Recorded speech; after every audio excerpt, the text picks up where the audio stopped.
I am Lights Camera Jackson and welcome to LCJ Live. Today is Sunday, July the 10th, 2022. Hope you're having a good Sunday. I can tell you a couple studios that are having a good Sunday. One of them being Disney, the other being Marvel, Thor, Love and Thunder. I've got Thor right here. I've also got Thor here on my Avengers shirt. $143 million for Thor, Love and Thunder this weekend at the box office. Started Thursday, 3 p.m. shows. I went to a 4 p.m. show. 143 million. Now, here's the thing.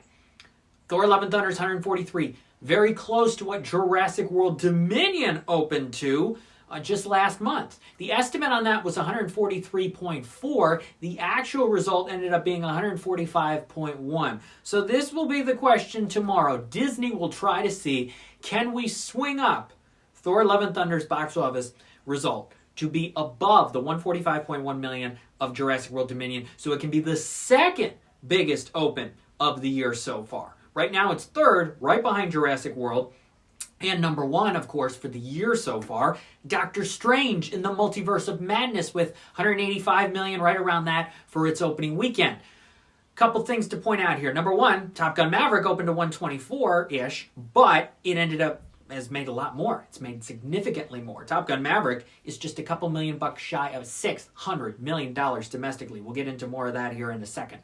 But when you look at Thor Love and Thunder, 143 is a big open for sure. Disney's happy. It's bigger than Thor Ragnarok's open, which was around 123 million back in 2017. Disney's happy. Marvel's happy. They're number one. It's a bounce back from Lightyear's disappointment for the Mouse House. There you go. But 143 is $42 million lower than Doctor Strange just 2 months ago. So there is a certain percentage of people who went to see Doctor Strange who did not go see Thor. Now, you would think that all the Marvel fanatics would want to go weekend number one to see all the Marvel movies. But it has been shown through this pandemic period and such that, look, Black Widow opened to 80 million. A lot of people stayed home and watched it instead. Shang-Chi had a long Labor Day weekend of $95 million, and it grows 224 total. Doctor Strange is up to 410 total. Obviously, Spider-Man, everybody wanted to go see. Eternals only opened to 71 million. So it's tricky. It's tricky to figure it all out because you'd think everyone would want to go weekend one to every movie no matter what, but that's just not the case. Doctor Strange may have had more appeal even outside of the core MCU fans, because it was the first one right after Spider-Man, maybe because of the WandaVision impact, if people were just maybe watching the TV series on Disney Plus, all the Marvel shows, wanting to go see this right away. Maybe there were some Marvel fans that said, it may not have as many connections to everything else, this Thor Love and Thunder movie. I'm going to wait a couple days or a little bit to go see it instead of having to go right away. That may have been a factor here. Nonetheless, it's still a huge open for Thor Love and Thunder, that 143. And Minions, The Rise of Gru, I've got my friend Otto with me here. Minions, The Rise of Gru, 45.6 million. It's at 210.1. Huge for Universal and Illumination. Now, as I said, and as I posted on social media the other day, Minions, The Rise of Gru made more money in 8 days than Sing 2 made in its entire run. Think about that. Illumination, Universal were thrilled at how Sing 2 did over Christmas, over the holidays, all things considered. It was the biggest gross for an animated movie at that time. But now here we are with Minions doing 210. It's got to get to 336 to match the first Minions from 2015, which I think if it does another 25, it'll probably get to 300 no matter what. And Universal and Illumination will be happy with that. But here's the big question. Universal decided, we're going to move the Puss in Boots sequel, because Universal has control over DreamWorks movies and Illumination. We're going to move the Puss in Boots sequel, Last Wish, from September to Christmas. They made that decision several months ago. Was that a smart decision after all? Puss in Boots The Last Wish only needs more than 149 million to beat the 2011 gross of the first Puss in Boots movie. But if you're going from summertime, when families are clearly a little more comfortable, at least wanting to go see Minions, to want to go see an animated movie in the theater as opposed to the holidays, it's tricky. I don't know. I don't know if it was a wise move after all. Time will tell, but they have to be thinking about that now. Could we make more money in September than actually over Christmas time? Will the winter time force some families to wait a little bit on Puss in Boots or not want them to go right away? Could we actually make more? It's an interesting thought. It's an interesting question. Sundermania, thanks for being here on LCJ Live. So we've got Thor and we've got Minions. I want to point out a tweet that I wrote to Mark Hamill the other day, because I believe Mark Hamill has a cameo in Thor Love and Thunder. I saw him in a crowd scene. If you haven't seen the movie yet, or if you have seen the movie, there is a scene where Thor and Jane, Natalie Portman, are on New Asgard. And they're getting ready to leave. They're getting ready to go somewhere, one of the main goals of the movie, and there's a crowd shot. And I noticed, I'll use the word literally because it applies. Literally, 2 seconds of a crowd shot. And right, front and center, my eyes went right to a guy who looks very much like Mark Hamill. And that's why I posted on Twitter the other day. I said, I'm about 90% sure that I saw Mark Hamill have a little cameo in Thor Love and Thunder. So Mark Hamill reached out on Twitter, and he wrote, now I really need to see it. Appreciate that, Mark Hamill. So if you go see it, try to find Mark Hamill in that shot. Thor's making a speech. It's early in that scene, really quick. If you can notice Mark Hamill, hopefully it is him, fingers crossed. I'm not the only person who believes that Mark Hamill is in Thor Love and Thunder.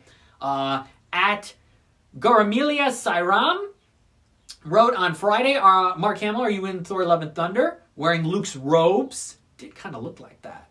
Like in one frame of the movie, blink and you'll miss it. Then this other person, at Lockhart_cat, I thought I was the only one that saw that. And then the other person got back and wrote, thank you, phew, I was going crazy over it. So I'm not the only one who believes that Mark Hamill is in Thor Love and Thunder. So if you go see it, tweet me if you think you see Mark Hamill in that crowd shot. Let me know. Look, there's a lot of lookalikes, a lot of people, stand-ins, and just right front and center. Boom, got my attention, and I thought, gosh, that looks like Mark Hamill. And then it goes right to the next shot. But let's see, maybe Taika Waititi snuck in a Mark Hamill cameo in Thor Love and Thunder. I hope I'm right. I hope Mark Hamill goes to see it. I hope if you go see it, you find him in that crowd shot. Top Gun Maverick, $15.5 million. Like I said, it's at $597.4 million, just shy of $600 million. Paramount is over the moon. Elvis, another $11 million. It's at $91.1. It's going to cross that $100 million mark over this week. For Warner Brothers, Elvis going to make more money than the Fantastic Beasts movie. Did you predict that? I don't think anybody predicted that. I know a lot of predictions thought that the Fantastic Beasts movie wasn't going to make as much money as the others, which is true. That's what happened. But that made about 95, 96. This is at 91. It's going to make more. I bet Warner Brothers did not anticipate Elvis making more money than Fantastic Beasts. But here we are. Jurassic World Dominion, 8.4. It has crossed $350 million for Universal. It is the 6th biggest Universal movie of the 21st century. It's going to be the 5th. It will pass Furious 7, which made $353. And Minions, I think, needs another $60 million to get into that top 10 list. So we'll see if it gets there. Another Universal movie making money, The Black Phone, $7.7 million this weekend. It's at $62.3. Lightyear, another $2.9. It's at $112.3. Significantly less than what Disney expected. Marcel the Shell with Shoes On finally gets into the top 10 this weekend. It's in 48 theaters, I believe. $340,000. It expands nationwide this Friday, July 15th. Marcel has made about $1 million. About $1 million so far in its limited release over the last couple of weeks. And I think it's going to make a little more. The question will be, how many families will go? How many diehard fans of Marcel the Shell who haven't already seen it at one of these theaters will go? How much money will this make for A24? We'll see. It's a good movie. Talked with Dean Fleischer-Camp, the director. Enjoyed that conversation. That's at lcj.podbean.com. Got another Marvel movie in the top 10. Still, Doctor Strange and the Multiverse of Madness added $262,000. Probably paired at some drive-ins with Thor. That would be my guess. If some drive-ins around the country had it paired with Thor, that's where some of this money's coming from. $262 this weekend. It's at $411.1. Rounding out your top 10 is Mr. Malcolm's List, which had a decent-sized drop this weekend from about $850 last weekend to just about $250,000 this weekend. It's at $1.6 million after 10 days. I wish it would make more money. It's a good film. You know what that means? Everything Everywhere All at Once leaves the top 10 after 14 weeks. Now, as of now, Mr. Malcolm's List made about $4,000 more. It's got a $245,000 estimate. Everything Everywhere All at Once has a $241,000 estimate. So when the actual results are released tomorrow, Everything Everywhere could be back into the top 10. But as of now, it is out of the top 10 after 14 weeks. This is its 16th week of release overall. It has made just under $68 million for A24, and they are absolutely very pleased with that. Bob's Burgers movie, about another $150,000. It's trying to get to $32 million. So that's your top 10, led by Thor. 7 movies that made a lot of money, 3 movies that made a little bit of money, and this weekend coming up, we've got a few new theatrical releases that'll make that top 10 list have at least $1 million for every movie, maybe even $2 million. One of them, along with the expansion of Marcel the Shell with Shoes On, you've got Mrs. Harris Goes to Paris, which I have seen. Leslie Manville, adapted from the story and the previous movies. I wanted to like it. I couldn't love it. Mrs. Harris Goes to Paris. It is so extreme. It is so heavy-handed in the direction, in the music, in the tone. There are close-ups. Everything is so dramatic. Everything that happens, every moment that happens, it's energized and manic. It's manic. It's another fashion movie for Leslie Manville, who was in Phantom Thread. Great performance in that. But it's more manic than Phantom Thread, if that's even possible. It's amazing.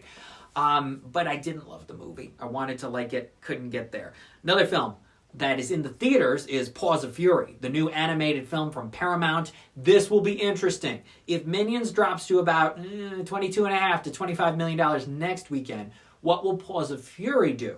Can that movie make about $20 million? I don't know. The ads are all over Nickelodeon. It's a Paramount Nickelodeon combo movie. But how many families would want to go see that instead of Minions? And then 2 weeks after that, July 29th, is DC League of Super Pets. The promotion of that has been all over the place already from Warner Brothers and The Rock and Kevin Hart. So this will be interesting. I'm not quite sure if Paws of Fury is going to beat Minions next weekend, but that's a good battle. That's an interesting battle to take a look at. Also in the theaters, Where the Crawdads Sing, based on the novel, with the Taylor Swift song. The buzz on this is decent. Will the fandom of that book come out in full force? There are early screenings starting Wednesday night from Sony around the country, pay screenings. So they're hoping for good things for this. I know Sony has Bullet Train, which is going to make more money when it comes out August 5th, but they're hoping, I think this is the first Columbia Pictures release in 3 months since Father Stew. Sony hoping this makes a decent amount of money this weekend. So you've got Mrs. Harris, you've got Paws of Fury, Where the Crawdads Sing. There will be the nationwide expansion of Marcel the Shell. Lightyear could go down to $1 million, $1.5 million. Lightyear could go out of the top 10, or one of those 3 new movies, or Marcel doesn't make it into the top 10 next weekend. That'll be interesting to take a look at the bottom section. Thor will be number 1 again. No question about it. $65 to $70 million, probably. $50 million maybe if it has a steep drop. But that's where we're at for theatrical. Now, on streaming services, Persuasion, from the novel, from the story from Jane Austen. This stars Dakota Johnson. It's on Netflix Friday. I watched this the other night. Dakota Johnson is fantastic in this. She is the reason to watch Persuasion. She keeps you interested. She keeps you glued into the momentum of it. Her breaking the fourth wall narration works really well. She's almost too good for this movie. It's kind of like Anya Taylor-Joy and Emma. She made that movie watchable. Dakota Johnson made Persuasion watchable. More Jane Austen stories there. So that is on Netflix. Don't Make Me Go is a drama on Prime Video with John Cho. I have seen this. I don't think I'm still allowed to talk about it yet. We're embargoed. Critics are embargoed by the studios of when they can talk about some of these movies. I still don't think I can. But this is on Prime Video. It's a drama. Got some attention from Tribeca.